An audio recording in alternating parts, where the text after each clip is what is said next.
Before I tell you what my parents did, you need to understand something first. You need to understand what that piano meant to me. You need to understand who my grandma Eleanor was.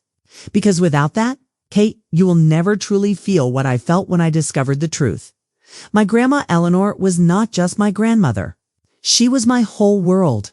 She was my best friend, my teacher, my protector. She was the one person on this earth who made me feel truly loved, truly seen, truly special.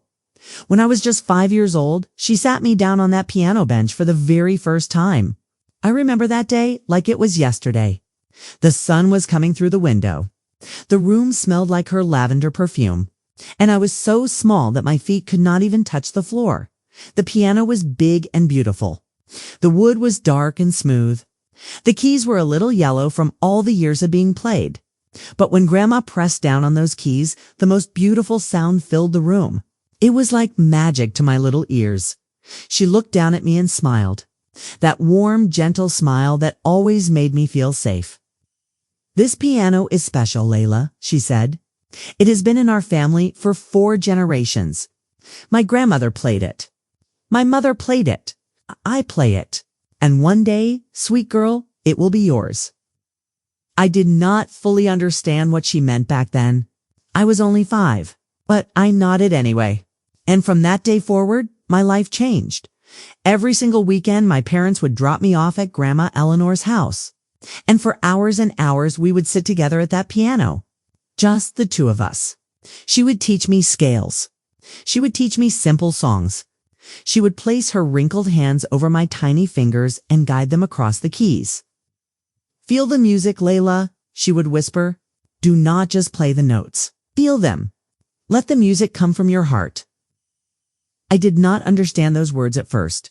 But as I grew older, I began to feel exactly what she meant. That piano became my escape. My safe place. My therapy dot when kids at school called me names. I went to Grandma's house. I sat at that piano, and I played until the hurt went away.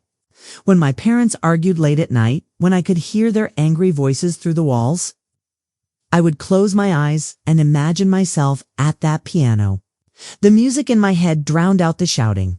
When I was 16, my first boyfriend broke my heart. He left me for another girl. I cried so hard I thought I would never stop. But I did not call my mother. I did not call my friends. I drove straight to Grandma Eleanor's house. She did not ask any questions. She just opened the door, took my hand, and led me to the piano. I sat down. I played, and I cried. She sat beside me the whole time. Her hand rested gently on my back. "Let it out, sweetheart," she said softly. "The piano understands. It always will." That piano heard all my secrets, all my pain, all my joy. It was there for my first heartbreak.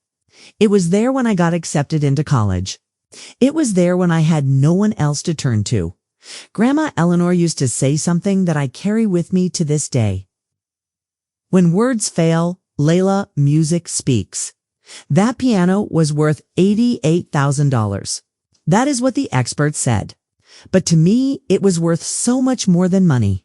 It was my childhood, my memories, my heart. It was my connection to a woman who loved me when I felt UNLOVABL. And then the worst thing happened. Grandma Eleanor got sick. The doctors told us on a cold Tuesday morning. I remember because it was raining outside. The kind of heavy rain that makes everything feel sad and gray. Cancer, stage 4. Maybe 1 year left. I sat in that hospital hallway and felt my whole world fall apart. My grandmother, my best friend, my safe place. She was dying, and there was nothing anyone could do to stop it. For the first few weeks, I refused to believe it. I told myself the doctors were wrong. I told myself she would beat it. Grandma Eleanor was strong. She was a fighter. She had survived so much in her life already, but the truth does not care about what we want to believe. I watched her fade, slowly, day by day, week by week. The woman who once had so much energy could barely walk to the kitchen. The hands that once danced across piano keys now trembled, just holding a cup of tea. But I never left her side. Never. Every single day after work, I drove to her house. I would sit by her bed. I would hold her hand. Sometimes I would read to her. Sometimes I would just talk. About my day. About silly things. About anything to make her smile. On good days, she would ask me to help her to the piano. She could not play anymore. Her fingers were too weak. But she wanted to hear it. "Play for me, Layla," she would whisper. "Play our song." And I would. I would play the first song she ever taught me. A simple melody. Nothing fancy. But it meant everything to both of us. She would close her eyes. And for a moment, she looked peaceful. Like the pain was gone. Like she was young again. Those moments broke my heart and healed it at the same time. One evening, about 5 weeks before she passed, something changed. She seemed more alert than usual. More serious. She held my hand tighter than she had in weeks. "Layla, come closer. I need to tell you something important." I leaned in. My heart was beating fast. I could feel that this moment mattered. "The piano," she said. Her voice was weak, but clear. "I have put it in my will. It is yours. Only yours. You understand me?" Tears filled my eyes. "Grandma, you do not have to listen to me." She squeezed my hand harder. "I am giving you this piano because you are the only one who truly understands it. The only one who loves it the way I do. Promise me you will take care of it. I promise," I whispered. "Promise me you will play it. Every week. Keep the music alive. I promise, Grandma, and promise me." She paused. Her eyes were wet now too. "Promise me that one day you will teach your own children. The way I taught you. Pass it down. Keep our family's heart beating through that piano." I could not speak anymore. I just nodded. Tears were rolling down my face and falling onto our joined hands. She smiled. That same warm smile from when I was 5 years old. "Good girl," she whispered. "My sweet, sweet girl. That piano carries our family soul, Layla. And now, you are its guardian." 3 weeks later. She was gone. She passed in her sleep. Peaceful, quiet. I was right there beside her, holding her hand when she took her last breath. I felt the exact moment she left this world. And I swear, in that moment I heard a piano note. Soft and distant. Like she was already playing somewhere far away. The funeral was large. Family came from everywhere. People cried. People shared stories. But I barely heard any of it. I felt hollow inside. Like a part of my soul had left with her. Then came the reading of the will. The lawyer read each item slowly. The house went to my Aunt Patricia. The jewelry was divided among the grandchildren. The savings went to charity, and then he read the part about the piano. "To my beloved granddaughter Layla, I leave my antique Steinway piano. This piano is for her and her alone. It is not to be sold. It is not to be shared. It belongs to Layla because she is the keeper of our family's music." I broke down crying right there in the lawyer's office. But as I wiped my tears, I noticed something in my mother's face. Her smile had disappeared. Just for 1 second. Her eyes went cold, hard. Then she caught herself and put the smile back on. I should have known right then. I should have seen the warning, but I was too deep in my grief to notice the danger sitting right across from me. After Grandma Eleanor passed, I could not look at that piano for months. Every time I saw it, I saw her. Every time I heard a piano playing somewhere, I burst into tears. The grief was too heavy. It's too raw. Too real. So I made a decision that I would later regret. I asked my parents if they could keep the piano at their house for a while. Just until I found a bigger apartment. Just until I was ready to face it again. My mother smiled when I asked. A big, warm smile. "Of course, sweetheart," she said. "Take all the time you need. That piano is not going anywhere. It will be right here waiting for you." My father nodded in agreement. "Family helps family," he said. "Do not worry about a thing." I believed them. Why would I not believe them? They were my parents, my own flesh and blood. I trusted them completely. 2 years passed. Slowly, my grief began to heal. I started visiting the piano again. Every few weeks I would drive to my parents' house. I would sit on that bench. I would play our song. And I would feel close to Grandma Eleanor again. Those visits kept me going. They kept her memory alive. Then one day everything changed. I got promoted at work. A big promotion. Better salary. Better position. Enough money to finally rent a small house instead of a tiny apartment. A house with a spare room. A room with big windows and good light. The perfect room for Grandma's piano. I was so excited I could barely breathe. I called my mother immediately. Mom, I have amazing news. I found a place with enough room for the piano. I am coming this Saturday to figure out how to move it. There was silence on the phone, not a happy silence. A strange silence. An uncomfortable silence, Mom. Did you hear me? Yes, honey. I heard you. That is wonderful news. Her voice sounded strange, tight, like she was choosing her words very carefully. Is everything okay? Yes, everything is fine.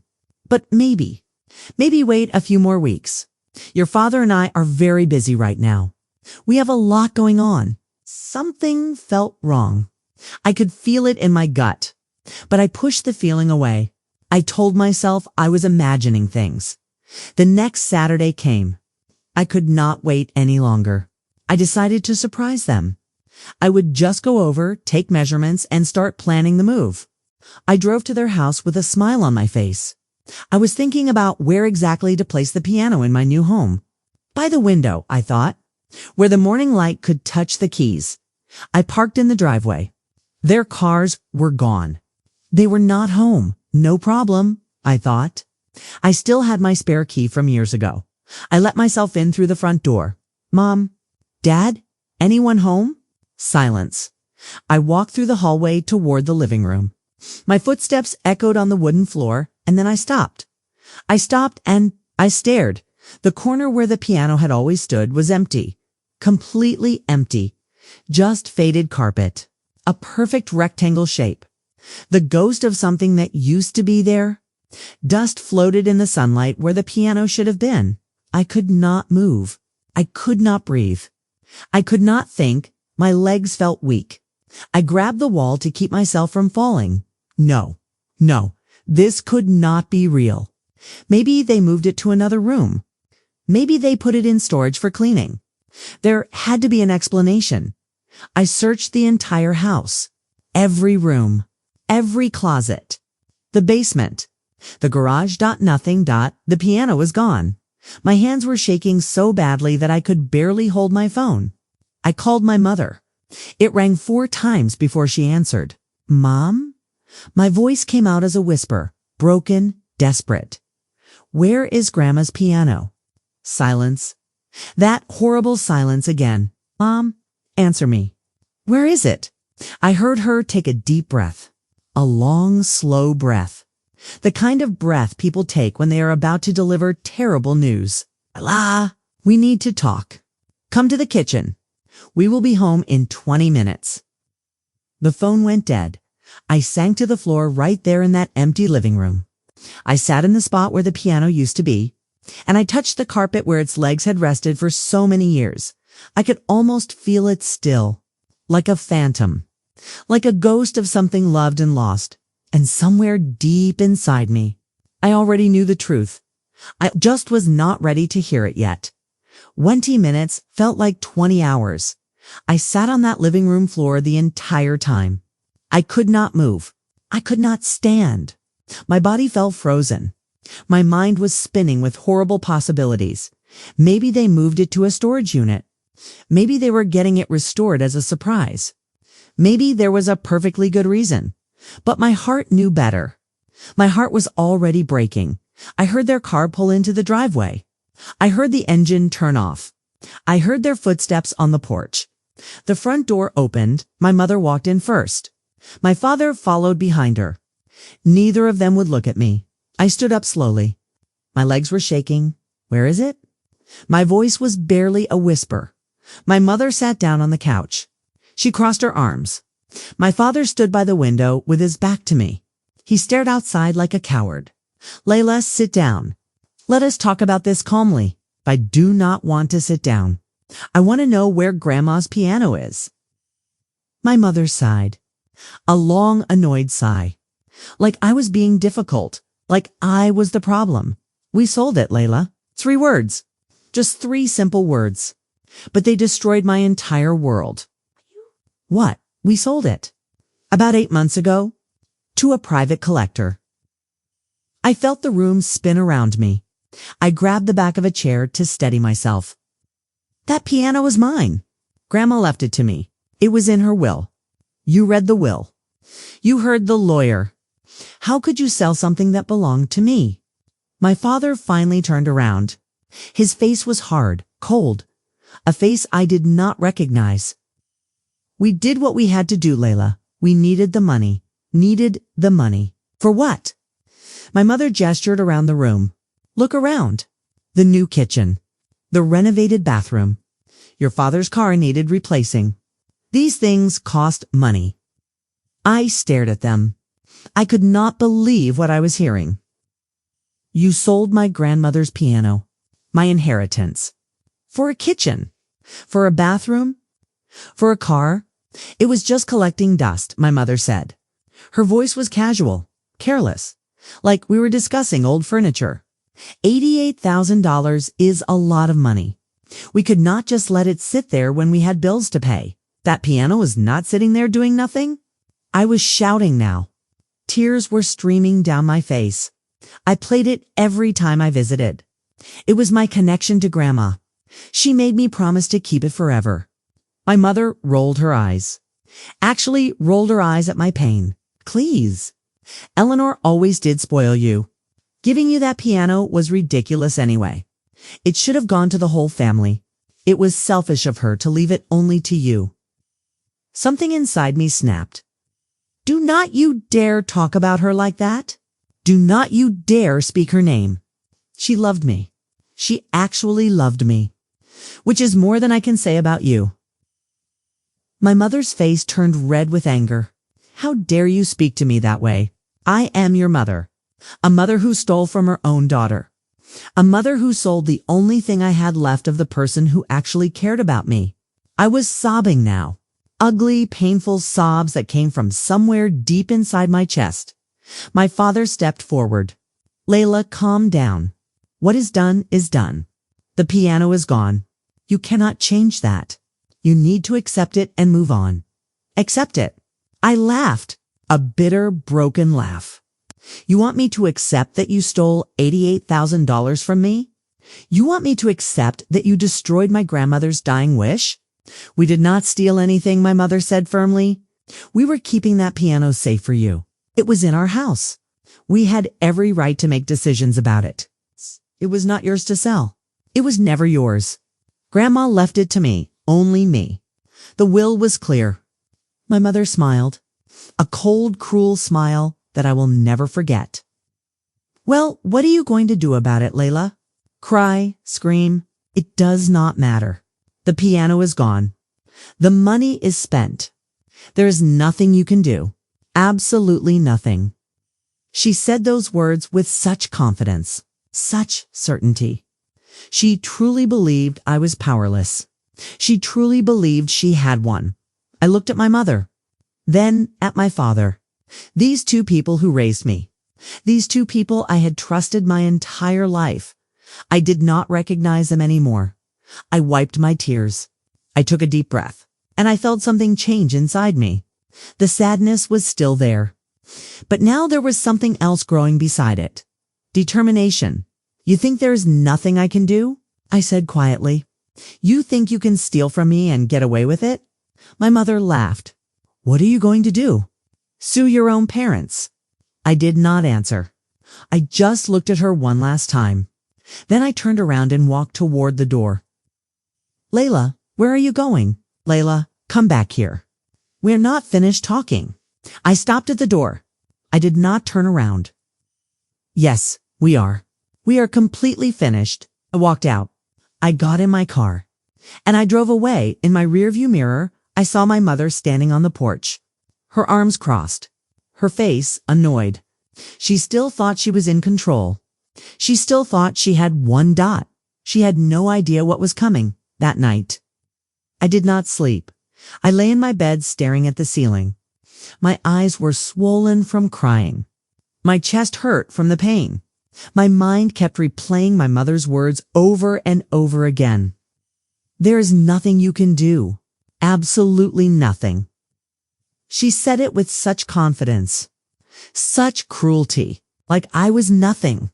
Like my feelings did not matter. Like Grandma Eleanor's dying wish was just a joke to her. I turned on my side and looked at the framed photo on my nightstand. It was a picture of me and Grandma Eleanor at the piano. I was maybe 7 years old in that photo. She had her arm around me. We were both smiling. I picked up the photo and held it against my chest. I am so sorry, Grandma, I whispered into the darkness. I failed you. I trusted the wrong people. And now your piano is gone. Tears rolled down my cheeks and onto my pillow. But then something strange happened. I heard her voice. Not out loud, but inside my heart, inside my memory. You are stronger than you know, Layla. Never give up. Never let anyone break you. She used to say that to me whenever I was struggling. Whenever I felt defeated, whenever life knocked me down, I sat up in bed. She was right. She was always right. My parents thought I was weak. They thought I would cry for a few days and then accept what they did. They thought I would just move on and pretend everything was fine. They were wrong. The next morning, I started researching. I called in sick to work. I sat at my kitchen table with my laptop, and I searched for answers.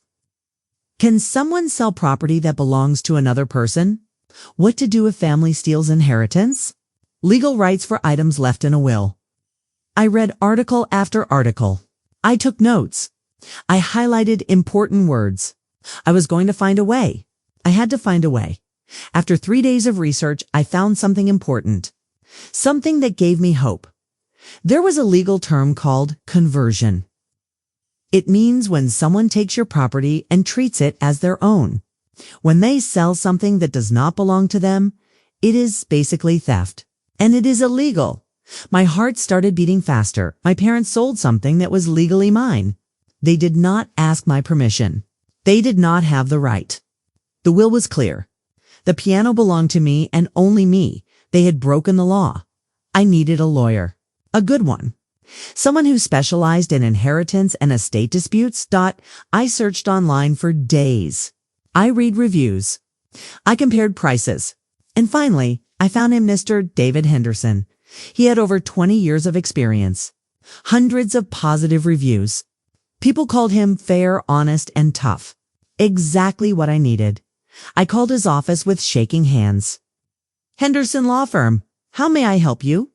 I need to speak with Mr. Henderson. It is about an inheritance dispute. My parents sold something that my grandmother left to me. I need to know if I have any legal options. The receptionist was kind. She scheduled me for an appointment 3 days later. Those 3 days felt like forever. I barely ate. I barely slept. I kept looking at Grandma's photo and promising her that I would fix this, that I would make things right. Finally. The day of the appointment arrived. I walked into Mr. Henderson's office with a folder full of documents. The copy of Grandma's will. Photos of the piano in my parents' house. Screenshots of text messages where my mother admitted they sold it. Everything I had, Mr. Henderson, was an older man with gray hair and kind eyes. He listened carefully as I told him my story. He did not interrupt. He did not judge. He just listened. When I finished, I was crying again. I could not help it. The pain was still so fresh. He handed me a tissue. Then he leaned back in his chair and smiled. Miss Layla, I want you to listen to me very carefully. I wiped my eyes and nodded. Your parents made a very serious mistake. That piano was legally yours from the moment your grandmother passed away. It did not matter that it was in their house. It did not matter that they were storing it for you. They had absolutely no right to sell it. My heart started racing. So I can do something. You can do more than something. What your parents did is called conversion. In simple terms, they stole from you. and they profited from that theft. I could barely breathe. What are my options? You have two choices. First, you can sue your parents for the full value of the piano plus additional damages for emotional distress. Second, if we can find the buyer, we may be able to reclaim the piano itself. Since it was sold illegally, the sale may not be valid. I felt something I had not felt in weeks. Hope. Real. Genuine hope. I want both, I said firmly. I want to find the piano, and I want my parents to face consequences for what they did. Mr. Henderson nodded slowly. Then we have work to do. Are you ready for this, Layla? It will not be easy. Going against your own parents in court is painful. Are you sure? I thought about Grandma Eleanor. I thought about her hands on the piano keys. I thought about her voice telling me to never give up. I am ready, I said. I am more ready than I have ever been in my life. Mr. Henderson smiled and shook my hand. Then, let us begin.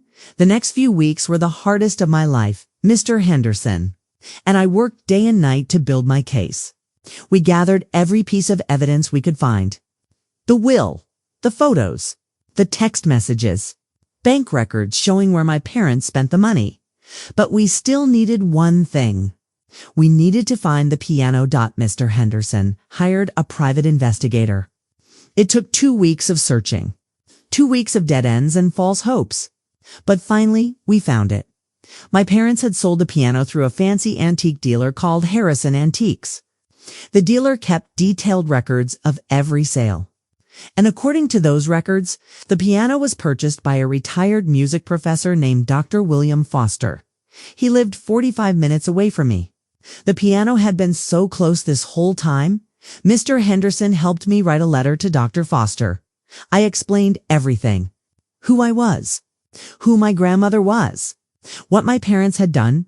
I included copies of the will, photos of me as a child at that piano, and a picture of Grandma Eleanor. I poured my heart into that letter. I told him how much that piano meant to me. I told him about my grandmother's final wish. I told him that I was fighting to bring it home. Then I mailed it and waited. 3 days passed. Each day felt like a year. Then my phone rang. Hello, is this Layla? The voice was warm, gentle. It reminded me of Grandma Eleanor somehow. Yes, this is Layla. My name is William Foster.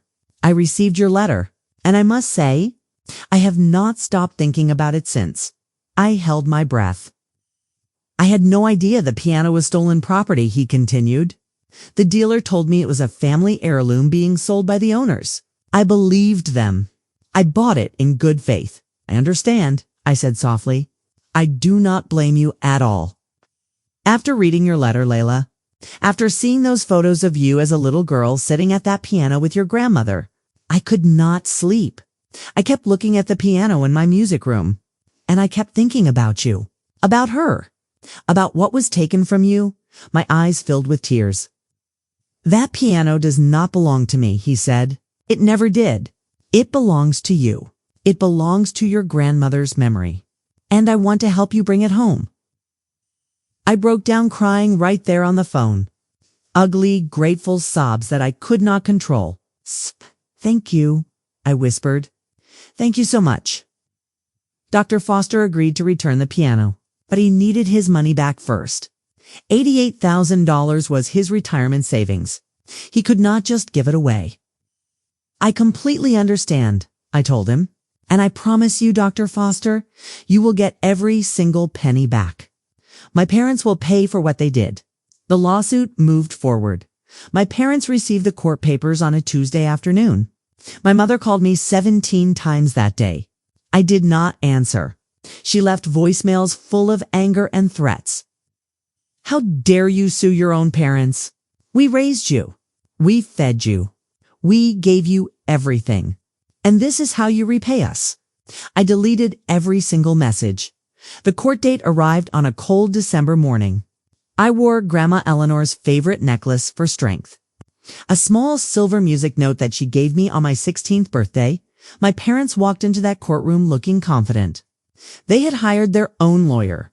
They truly believed they would win. They truly believed the judge would take their side. They were so wrong. The judge listened to everything. He reviewed the will. He examined the evidence. He heard testimony from Dr. Foster and the antique dealer, and then he delivered his verdict. Mr. and Mrs. Mitchell, the judge said, looking directly at my parents, what you did was not a misunderstanding. It was not a simple family disagreement. It was theft. You deliberately sold property that legally belonged to your daughter. You spent the money on yourselves without any intention of ever telling her the truth. My mother tried to interrupt. Your Honor, we were just silence. The judge's voice was sharp. I am not finished. The courtroom went quiet. You violated your own daughter's trust. You disrespected the dying wishes of your mother. And you showed absolutely no remorse for your actions. That is deeply troubling to this court. He paused. My heart was pounding so hard I could hear it in my ears. I am ordering you to pay the full amount of $88,000 to Dr. William Foster immediately. Additionally, you will pay $12,000 in damages to your daughter for emotional distress and legal fees. That is a total of $100,000. My mother gasped. My father's face went white. Furthermore, the judge continued, I am recommending this case be reviewed for potential criminal charges. What you did may constitute theft and fraud under state law. My mother burst into tears. My father started arguing with their lawyer. Chaos erupted on their side of the courtroom, but I sat perfectly still. I felt Grandma Eleanor's necklace against my chest. I felt her presence beside me. I felt her pride wrapping around me like a warm blanket. We did it, Grandma. We won. 1 week later, the piano was delivered to my new home. I will never forget that moment. The movers carried it through my front door. They placed it carefully in the spare room by the big window, exactly where I had always imagined it. When they left, I stood alone in that room. Sunlight streamed through the window and touched the keys. The wood glowed warm and golden. I walked over slowly. I ran my fingers along the smooth surface. I sat down on the bench and I cried. Not sad tears. Happy tears. Relieved tears. Tears I had been holding inside for months. I placed my hands on the keys. I took a deep breath and I played our song. The melody filled the room. It floated through the house. It wrapped around me like my grandmother's arms. I swear I heard her voice in that moment. I am so proud of you, Layla, so proud. As for my parents, I have not spoken to them since the court date. They had to take out a second mortgage on their house.